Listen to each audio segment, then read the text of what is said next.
இனி யாராவது இட்லியை இப்படி சாப்பிடுவீங்க? பெண் டாக்டர் சொன்ன தகவல் படு வைரல். ஃப்ரிட்ஜில் இட்லி மாவு வைத்து சாப்பிடுவதால் என்ன பாதிப்பு ஏற்படுகிறது என பெண் டாக்டர் குறிப்பிட்ட தகவல் தற்போது ஒவ்வொரு குடும்பத்தையும் அதிர செய்து இருக்கிறது.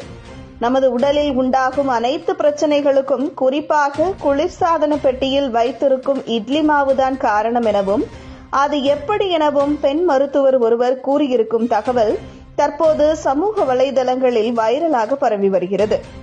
இதோ அந்த வீடியோ. உடனே எல்லாருக்கும் ஆச்சரியமா இருக்கும், என்னடா இட்லி சாப்பிட்டு சைடு எஃபெக்ட்ஸ் இருக்கா, என்ன புதுசா சொல்றீங்களே அப்படின்னு சொல்லிட்டு எல்லாரும் கேட்கலாம்.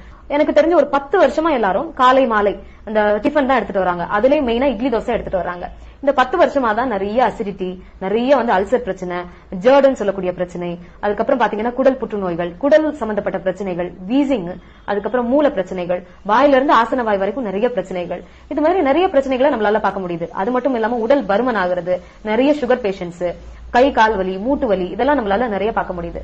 அப்போ இதுக்கெல்லாம் காரணம் என்ன அப்படின்னு பாத்தீங்கன்னா தவறான முறையில செய்யக்கூடிய இந்த ப்ரிப்பரேஷன்ல என்ன தப்பு அப்படின்னு பாத்தீங்கன்னா அந்த மாவு அரைச்சிட்டு 1 வாரத்துல இருந்து 1 மாச காலம் வரைக்கும் வச்சிருக்காங்க. அதே இட்லியை பாத்தீங்கன்னா நிறைய எடுத்துக்கிறாங்க. இப்ப நம்ம என்ன பண்ணுவோம், மாவை அரைச்சு ஃப்ரிட்ஜுக்குள்ள வச்சுட்டோம்னா 10 நாள் மாவா இருந்தாலும் புளிச்ச வாடை வெளியில தெரியாது. அதே மாவை தந்தா வெளியில வைக்க சொல்லுங்க, வீட்டுல யாராலையும் இருக்க முடியாது. 12ஆம் தேதி அரைச்ச மாவா இருக்கும், 22ஆம் தேதி வரைக்கும் அதே மாவுல இட்லி சாப்பிட்டு இருப்பாங்க.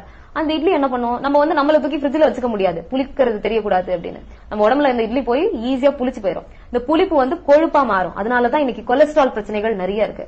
அது மட்டும் இல்லாம நிறைய வீசிங், இந்த மாதிரி நான் சொன்ன எல்லா பிரச்சனைகளையும் ரொம்ப ஈஸியா வர வைக்கும் இந்த இட்லி. சோ இப்ப சொல்லுங்க, பிரச்சனை இட்லி மேல கிடையாது, இட்லி மாவு தயாரிக்கிற நம்ம மேலதான் பிரச்சனை.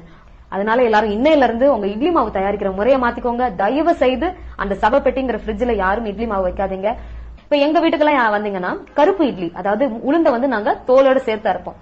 அது மாதிரி மாப்பிள்ளை சம்பா இட்லி, சிகப்பு இட்லி, அது மாதிரி முடக்கத்தான், முசுமுசுக்கை எல்லாம் போட்டு நல்ல பச்சை இட்லி, அது மாதிரி கலர் கலரா இட்லி, அது மாதிரி மில்லட்ஸ் போட்டு இட்லி, பாரம்பரிய அரிசி வகைகள் போட்டு இட்லி, இந்த மாதிரி மாத்துங்க இட்லியை. கம்பு இட்லி, கேழ்வரகு இட்லி அப்படி மாத்தி செய்யும் போது அதனுடைய சத்துக்களும் கிடைக்கும், நமக்கும் கொஞ்சம் வெரைட்டியா சாப்பிட்ட மாதிரி ஃபீல் ஆகும். இந்த இட்லி மாதிரியே இட்லிக்கு நிறைய ஃப்ரெண்ட் இருக்காங்க. இடியாப்பம், புட்டு, பொங்கல், உப்மா, கிச்சடி, கூழு, கஞ்சி அப்படின்னு நிறைய பேர் இருக்காங்க. இவங்களுக்கு எல்லாம் பெருசா டே எல்லாம் கிடையாது. அதனால தயவு செஞ்சு இவங்களையும் உங்க சாப்பாட்டுல இன்க்ளூட் பண்ணுங்க. சோ ஒரு நாள் இன்னைக்கு இட்லி அப்படின்னா நாளைக்கு கூழ், மறுநாளைக்கு பாத்தீங்கன்னா இடியாப்பம், அப்புறம் கஞ்சி, அப்புறம் புட்டு, அடை, கஞ்சி, கூழ், இந்த மாதிரி உணவுகளை நிறைய சாப்பாட்டுல எடுத்துட்டு வாங்க. வாரம் 1 முறை இல்ல அதிகபட்சமா 2 முறை இட்லி எடுத்துக்கோங்க. அதை தவிர்த்து மற்ற உணவுகளுக்கும் இடம் கொடுங்க. நல்ல உணவை எடுத்துட்டு நம்ம எல்லாரும் ஆரோக்கியமா இருக்கணும். Choose the right. வாரம் 1 முறை இல்ல அதிகபட்சமா 2 முறை இட்லி எடுத்துக்கோங்க. அதை தவிர்த்து மற்ற உணவுகளுக்கும் இடம் கொடுங்க.